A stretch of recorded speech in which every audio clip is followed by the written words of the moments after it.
What's up, BP Squad, and welcome back to another video. Today, guys, I want to talk to you about 3 hardships you will potentially face when training calisthenics. And that first hardship is usually at the beginner level. And what I find amongst beginners is that it's hard to progress in calisthenics. Yes, you're having those newbie gains, that's totally natural. But as you go through the progressions of training calisthenics, let's say from regular push-ups, diamond push-ups, feet elevated push-ups, maybe pike push-ups, going from pike push-ups to handstand push-ups is a drastic difference. It's hard to bridge that gap from pike push-ups to handstand push-ups. Now, I would categorize pike push-ups as a basic level skill. Handstand push-ups more or less an intermediate skill. Whether you're using the wall or if you're not using the wall, that's a big difference. But let's say you're using the wall, all your body weight is now on your shoulders versus the pike push-up, depending on how you do it, 45 to 60% of your body weight on top of your shoulders. Let's say you've been training calisthenics for about 4 to 6 months. You're slowly going from that beginner stage to more like that intermediate stage. You're knocking out regular push-ups, no problem. Let's say you're getting 15 to 25 reps, pretty clean. Feet elevated push-ups are getting easier and easier for you. You're knocking out, let's say 8, 12, maybe 15 reps. Pike push-ups, let's say you're getting 6 to 8 reps. Form is pretty good. You're not compromising too much. Then going from pike push-ups all the way to handstand push-ups. That's where you say, yo, why is this so much of a struggle? When training calisthenics, you're gonna find that it's hard to make progress. The gap between some of these exercises and skills is drastically large. And it can be extremely frustrating knowing that you have a strong foundation, but you're still struggling to get some of these beginnerish / intermediate skills. That's what I found in my early days of training.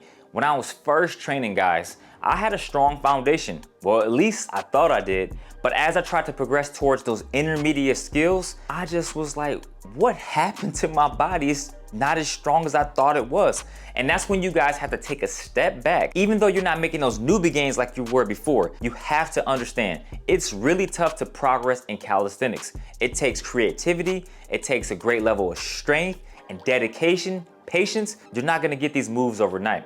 So instead of just going for that handstand push-up, coming off, let's say, a strong foundation of pike push-ups, go to feet elevated pike push-up. And once you start to get comfortable, let's say with 6, 8, 10 feet elevated pike push-ups, that's when you can progress on the wall doing wall handstand push-ups. It gets really tempting knowing that you have a great foundation of strength and you're just knocking out some of these more beginnerish moves. And you want to test out your strength, but don't do it, guys. Trying to test your limits can potentially lead to an injury. We want to ensure that our foundation is strong. So if you're doing 20, 25, 30 push-ups, don't get away from those regular push-ups. So always sharpen up your basic skills. Now, the second frustrating hardship about training calisthenics is legs. Man, who doesn't want big legs? Or maybe you don't want big legs, but you want some really strong legs. Training calisthenics, that can be pretty difficult, right? It's easy to train legs when you're lifting weights. All you have to do is load the bar or maybe use a heavier dumbbell. Oftentimes when you see people train calisthenics, it looks like they barely work their legs. And that's usually the case because you're focusing on those upper body skills, planche, front lever, and you really don't want to have those big legs. But when you guys tune into this channel, you know we're trying to build that aesthetic physique. We got to make sure we're not just looking aesthetic up top, but also at the bottom. And when training calisthenics, specifically focusing on legs, you have to do a lot of volume. And again, we talked about earlier, going from that basic to intermediate skill set to the advanced skill tree, things can be a little complicated.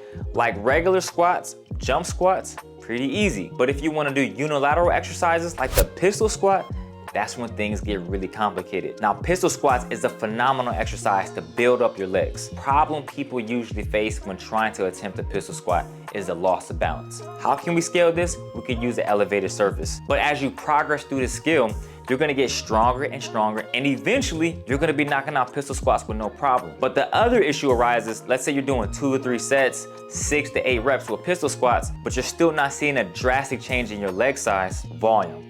Volume is everything when training legs. You need an incredible amount of volume when training legs, specifically in calisthenics.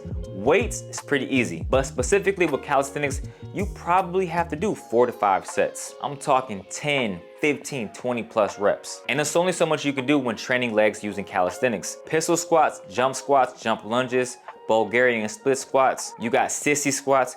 you have a lot of exercise to choose from, but it's really hard to add that element of progressive overload. And what's even more challenging, your calves and your hamstrings. You can get pretty defined calves by doing a lot of reps, but if you want to grow them in size, then you need to introduce some type of weight component into your calf training regimen. Same thing with hamstrings. You can hardly hit your hamstrings when training calisthenics. Targeting your hamstrings is extremely difficult unless you can do a Nordic curl, which a lot of people struggle to do. Those are the daily struggles of training calisthenics when you're trying to focus on your legs. And the main exercises I will implement: pistol squats, Bulgarian split squats, sissy squats, jump squats. These are really great exercises for your legs. Now, the very last hardship I want to talk about when training calisthenics is the variety of exercises. It's not necessarily calisthenics' fault, it's more or less our fault when we train calisthenics. We just get overwhelmed. There's so many skills that you can really train your body to do, and it can be really exciting. Another big reason why I struggled so long to accomplish the full planche is that I was focused on other skills. When you train calisthenics, guys, you gotta take that L on other skills that you wanna learn. So if you're focusing on full planche, focus on full planche. Don't diversify your training so much. You wanna train specifically to that skill. So that way, you don't have to waste so much time training to accomplish that skill. A lot of you guys that watch my channel, we do calisthenics, mobility, martial arts. There's a variety of things we focus on, but I'm gonna tell you from my experience, I've taken the L on my martial arts training. I don't focus so much on training martial arts because I'm trying to accomplish the full planche. So that's one of the realities you guys have to face. You don't want to be a jack of all trades and a master of none when it comes to your training. It's cool to knock out muscle ups, handstand push-ups, weighted pull-ups, and more. And that's one of the main issues when training calisthenics. You hop on social media and you're like, yo, I want to be able to do this, that, all these different exercises, and you forget about your core principle, or should I say your core goal you were working towards. Now you're focusing on multiple skills, and then after about 3 or 4 months of training, you didn't master not one single skill. Hiya! And that's one thing that hurt my training. I'm trying to focus on so many different things rather than train specifically on full planche, reduce the amount of volume and intensity that I'm working with so that way I can recover pretty well so I can go back to training the full planche. I'm telling you guys, take the L on some of the things you like to train, whether that's martial arts, leg training, or any other hobby that you have. Have laser-like focus on the skill that you're working towards and then go from there. I can assure you from my very own experience, you'll progress a whole lot faster if you just focus on one thing at a time. But those are my 3 hardships that I really want to highlight in today's video.